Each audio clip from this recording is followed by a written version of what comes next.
Legs spread, same width as the shoulders. Body tight, and hit the ball like you're defeating the enemy. Here, the pinky finger is key. Then you just hit, hit, hit, ka-king! Bingo! What are you talking about?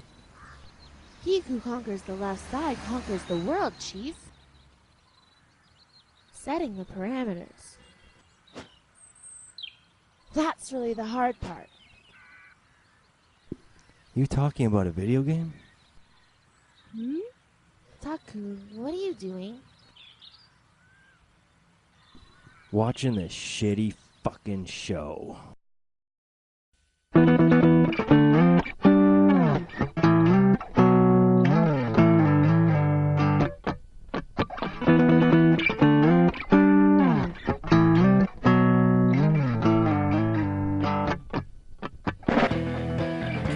Alright, I know this one's a fan favorite. Probably even more than Chobits. And man, did I get a lot of hate mail for that one. But seriously, this show's just a fucking waste. I mean, listen to this plot.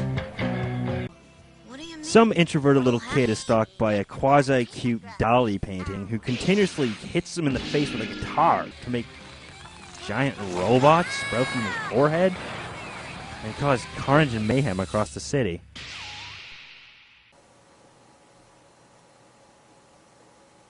What?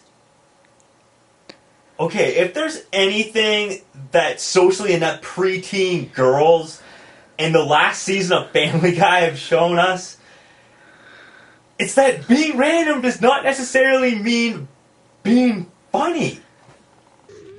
And randomness seems to be the only thing this show has to offer. The entire show is just a constant non sequitur, which doesn't really work if there isn't a sequitur in the first place. Alright, let's at least give it a chance. Basic idea is that the local intergalactic Deus Ex Machina has decided to take over Earth by sending machines of war to destroy the human race. And what is the method of faster than light travel in this show? Warp drives? No. Light speed? No.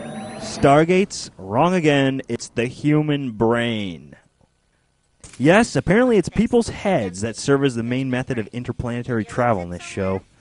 But they never really explain why some people can do it and some can't.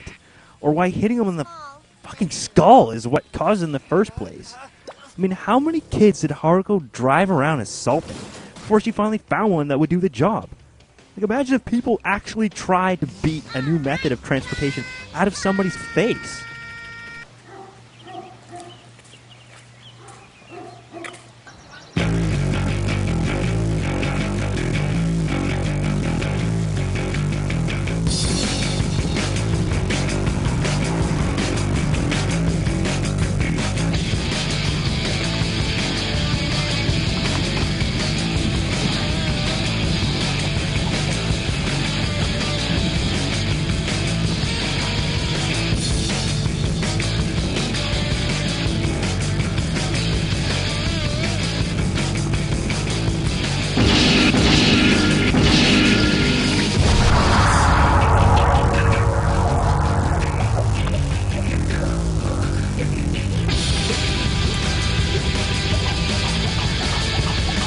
Okay, where in hell did she get the idea to hit people in the first place?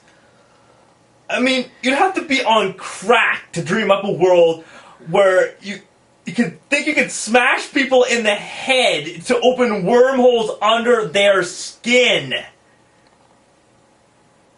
Ugh.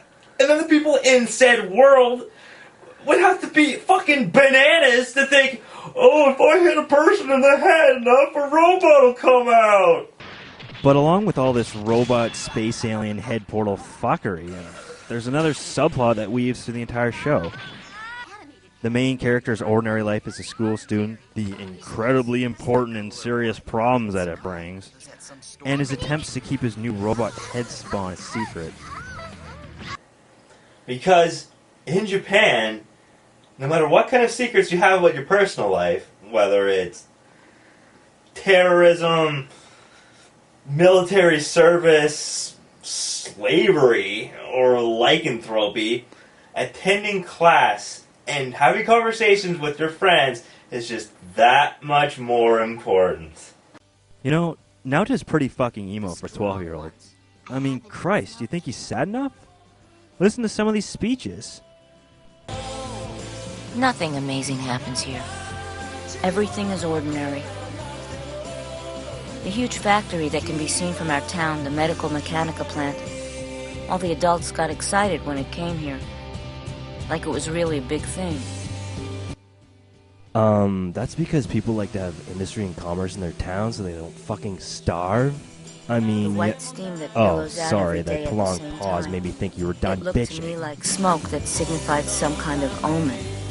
Smoke that spreads out and covers everything. You're 12, you little shit. Go have some fun. Okay, even if your family life isn't that good and you don't like school or anything, you still have friends that you hang out with. Come on, look at this. You guys have a fucking car to drive around with, and you're still moping like a little bitch. If I was 12 with free fucking access to a vehicle, I would have had the time of my fucking life. To be honest, it just seems that Naoto's fallen into the trap that every 12-year-old falls into. They want so badly to be older that they don't realize the awesome shit that's around them right now. And when they do get older, they pine away working pathetic day-in, day-out jobs with an ugly wife they married out of fear, being alone, and kids they never really wanted, nagging them constantly for the rest of their lives, where they consistently hope that they can somehow be 12 again and actually enjoy their youth, rather than just waiting to be old enough to be able to buy booze and porn. Furthermore, I'm beginning to think that the director had a very black sense of humor. If you do take from the show that the director is trying to say enjoy life while you're a kid, then it would naturally follow that the show would be directed towards kids, as they can make the most out of that life lesson. But are you sure this is the kind of shit that all the kiddies should be watching? One more time, Takun. Kakin. You did it so great last time. Not interested. I should teach you how to be a man, Takun. Yeah, like you know! Huh? Ah, Haruko-san! Here's my weapon, it's all for you! So if it's for an older audience, what the fuck? It's like this guy was trying to show us that life was so much cooler when we were 12 than it is now. I mean, is he trying to twist the knife with his show?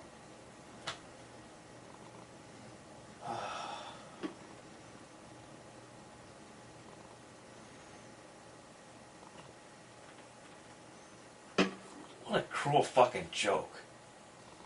You know, FLCL is pretty similar to another show made by Gainax. You know, Evangelion, perhaps? They've got the same theme, they both got robots, and even their main characters are pretty much the same. In fact, they even look like sometimes. That's another complaint I have about the show. The art style isn't consistent at all. I mean, look at this. From cartoony to serious to MS Paint. What the fuck? Did their budget run out? It takes time and it's a lot of work. This looks like the doodles they made in the margins of my notebook back in high school. God. Well, I thought the South Park parody was pretty funny. The rest of it's just shit. Let me stick to one fucking style, god damn it! Another famous stylistic feature in the show is the uses of the manga scenes. Yeah, I know everybody loves them, but no, they're fucking worthless. Not because they changed an art style, they actually did the whole Comic Zone bit pretty well. But rather, it's the translation. This show is full of fucking Japanese word puns that just don't translate well in English, except your average weeaboo. And even if you watch them with direct Japanese subs, half the time you still don't get the reference. They did a pretty good save with the Crystal Pepsi gag. Right out on the rack. A store that still sells Crystal Pepsi. Pepsi? You know, the one that Van Halen did those Right Now commercials for? But not all of them work so well. In fact, that makes me think, when you reference shit like the Daikon convention from the mid-90s, you're obviously making the show for a Japanese audience. Nobody over here knows that shit. But then you turn around and put in references to South Park and Star Trek? It's two decidedly American shows that never got popular in Japan. So those make you think it's actually made for Western consumption. What the fuck? Oh. What was the target audience for this show? I mean, was it rich Asian jet setters or fat American weeaboos who would apparently understand pieces from both cultures?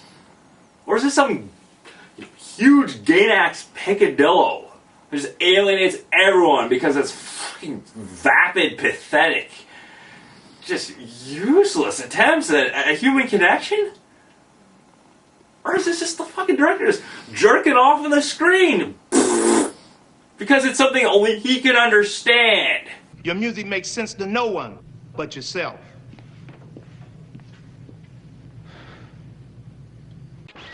So after several episodes filled with Monster of the Day plot devices, which is really fucking pathetic in itself, seeing as the goddamn show is only 6 episodes long, 4 of them feature this bullshit, we get to the denouement of the show. It's the climax! Thanks for pointing that out, Haruko. We couldn't have noticed it. It was the final episode without you in any way. A giant hand grabs an iron, now to spontaneously combust, and a massive black hole destroys the city. I mean, seriously, this series finale, it's just a massive clusterfuck of uninspired combat and random imagery with none of the motivations of the characters involved explained whatsoever. Just take a look at some of this shit.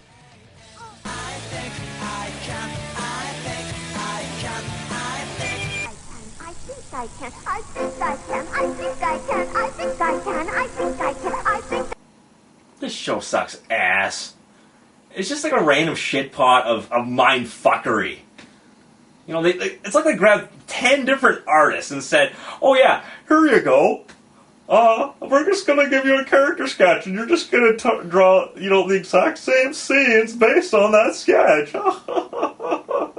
Yeah, then we're gonna make a mediocre, uninspired show out of it. Isn't that a treat?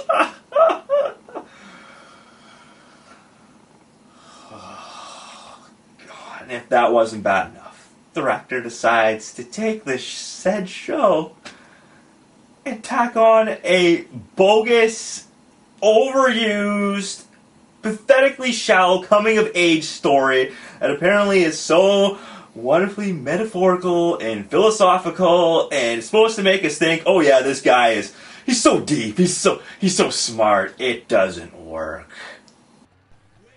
The show ends with Naoto being told that despite all the miraculous adventures, robotic adversaries, and attempted rapes, he is still, after all, just a kid.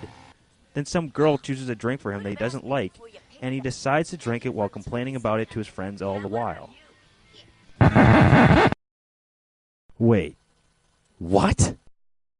If we follow the director's thematic breadcrumbs, and don't worry, it's not hard considering that the lack of subtlety presented in the show basically means he's dropping full fucking loaves of bread through the woods, we can easily pick out that sweet foods or drinks represent childhood, while sour, spicy stuff is indicative of growing up. At the start of the show, Naoto is constantly drinking the sweet junk and complaining when people more mature than him half-heartedly stole his money and bought him a sour drink instead. If this is supposed to be a coming-of-age story, then why the hell does the show end with Naoto doing the exact same thing? It's like he didn't learn a single fucking life lesson about maturity throughout his adventures. So what the fuck is the goddamn point? What the fuck was this director trying to say? That no matter what happens, no matter how much you age, you can just stay a kid forever? I mean, even if it ultimately means living in their parents' basements, playing video games, and watching anime.